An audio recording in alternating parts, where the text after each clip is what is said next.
Obviously, for us tonight, kind of a tale of two halves in terms of, I thought, our energy and our ability to take care of the basketball.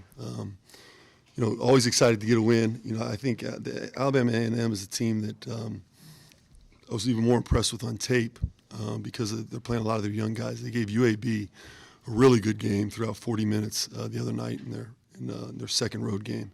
And I thought tonight our energy in the first half, I told our guys we didn't have the same tenacity defensively that I'd seen in parts of every single game, including our scrimmage. And then we turned the ball over 13 times. So we tried to get home run passes early in the game, and we tried to we didn't defend to the capabilities we're capable of defending. So it was great. So we're in a halftime, and I said, okay, we get to learn our team right now. How do we come out in the second half after having a kind of a disjointed first half? And I thought they came out with much better energy. I thought they came out taking care of the basketball. We only had 5 turnovers in the second half, and they came out with more purpose. So we accomplished some things in the second half that we weren't able to do in the first half. As far as I know, as far as Jaren goes, it was a coach's decision. I made a decision prior to the game that he wouldn't be playing tonight. So that's pretty much all I have on that.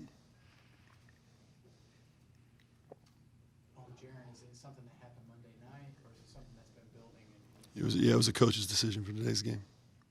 Is it on court or off court related? It was a coach's decision for today's game.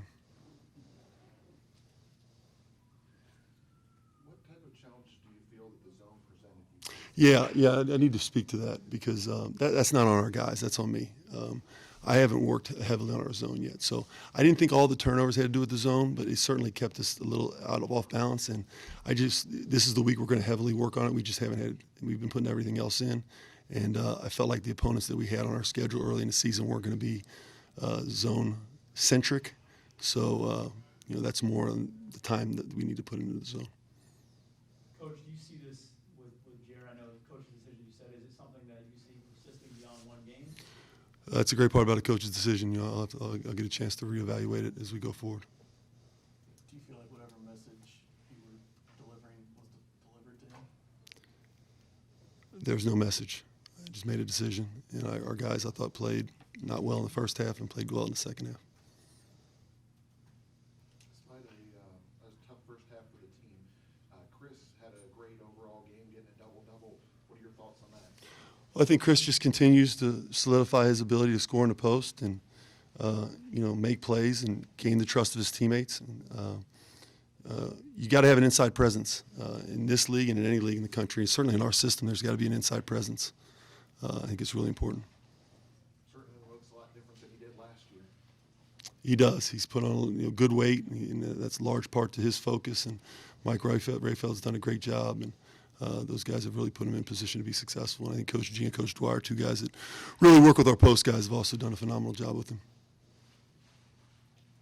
Anything else? You were able to play some younger guys. Yeah. Maybe play some different lineups with Jared not out there. Is that still aligning? 11 guys played almost double-figure minutes, and that's the value of games where you have some form of a lead. And that helps us going forward, so I know what lineups to put. It helps me evaluate as we go. Getting guys in and out is, our rotation will shrink as the season goes on. But, I've made mistakes early in my career of not playing the young guys early and then wanting to in conference play, and you're like, oh, I can't. So you need to do it early. You need to make sure you have a feel for it and get those guys' feet wet. And that's been a point of focus for me. You mentioned the message at halftime. How was that delivered and met by the team in the moment?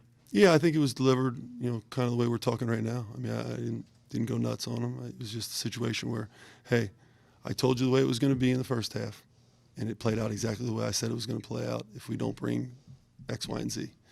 So we all know the definition of insanity. So let's not be insane, and let's do it in the second half. And that's what I thought it was accomplished. Thanks, guys. We have a lot of areas to grow. The first half we didn't have great energy, and that kind of showed. It kind of waned over to the end of the first half, or didn't really end the first half well, but I thought we responded well in the second half and came out with great energy. So that's just something we got to learn to build off of. We can't always have bad starts. How much have you guys worked on zone offense. Have you had much time to put that in, or was it on the fly? That was a part of it. We haven't done a lot on zone offense. That kind of was why we struggled in the first half offensively. With the zone, I mean, it looks like you guys are a regular offense for a second, but do you think that has something to do with the turnover, especially in the first half? Probably, we just like a few times we just try to like force in a pass and like the high-low, so we just got to clean that up going forward. I'm not asking you to answer why Jaron didn't play, but was that a last-minute thing? Did it throw the team off at all as far as just the rhythm and how things started tonight? I wouldn't say that, but you just have to speak to coach about that. Just we still have to play, like regardless of who's playing. So we really can't. When did you guys find out he wasn't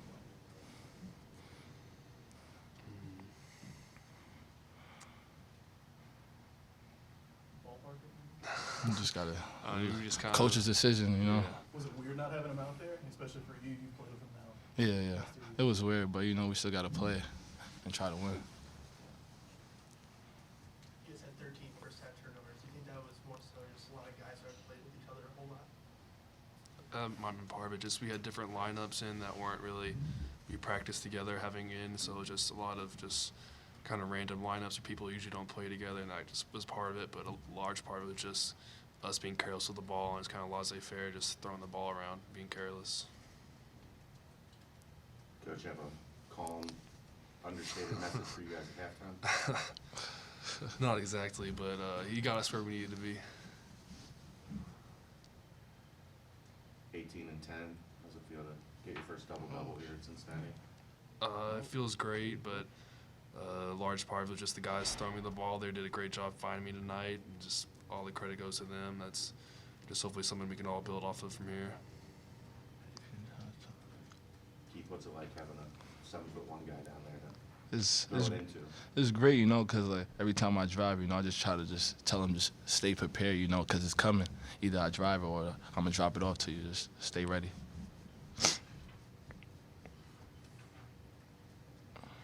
Anything else for the players? 18. Thanks, guys.